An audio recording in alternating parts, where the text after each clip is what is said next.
మేషరాశి వారికి వృత్తి ఉద్యోగ వ్యాపార రీత్యా నిలకడని సాధించగలుగుతారు. కొన్ని ప్రయత్నాలలో అపశృతులు చోటు చేసుకున్నప్పటికీ పునర్ ప్రయత్నాల ద్వారా మంచి ఫలితాలను పొందగలుగుతారు. కాంపిటేటివ్ ఎగ్జామ్స్ లో పార్టిసిపేట్ చేయాలన్న ఆలోచనలు కలిగి ఉంటారు. ప్రభుత్వ ఉద్యోగము, ఉన్నత ఉద్యోగం కోసం చేసే ప్రయత్నాలు, రాసే పరీక్షల్లో మంచి మార్పులు ఏర్పడతాయి. దూర ప్రాంతాల నుండి శుభవార్తలను అందుకోగలుగుతారు. మానసిక సంతోషాన్ని, ధైర్యాన్ని కలిగి ఉంటారు. జీవిత భాగస్వామి పేరు మీద, పిల్లల పేర్ల మీద స్థలాలు, పొలాలు, వాహనాలు, ఇతరితర సదుపాయాలను ఏర్పాటు చేయాలన్న ఆలోచనలు, అభిప్రాయాలను కలిగి ఉంటారు.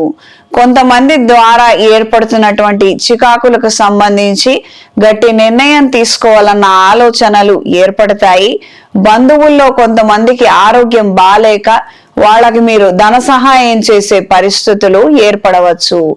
ఈ రాశిలో జన్మించిన స్త్రీలకు మీ పేరు మీద ఉన్నటువంటి education institutes, yoga institutes, sports institutes కి మంచి పేరు, ఖ్యాతిని పొందగలుగుతారు.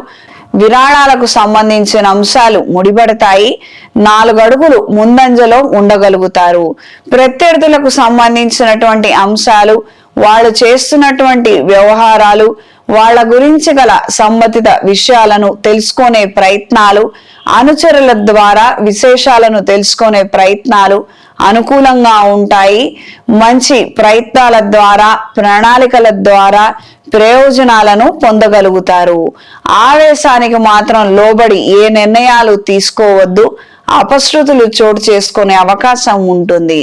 అంటే అవతల వాళ్ళు ఏదో చేస్తున్నారు, మనకి నష్టం కలుగుతుంది అని మనం ఆవేశంలో తీసుకునే నిర్ణయం వలన మనమే నష్టం కలిగించుకోవచ్చు. కేవలం అది వాళ్ళు నిజంగా చేస్తున్నారా లేదా, వాళ్ళ ఊహాగానమా, లేదా మన కోసం ఏదైనా వలపన్నారా, ఇది తెలుసుకొని నిదానంగా ఆలోచిస్తే తెలుస్తుంది. అది గ్రహించి చెయ్యండి, తద్వారా బాగుంటుంది.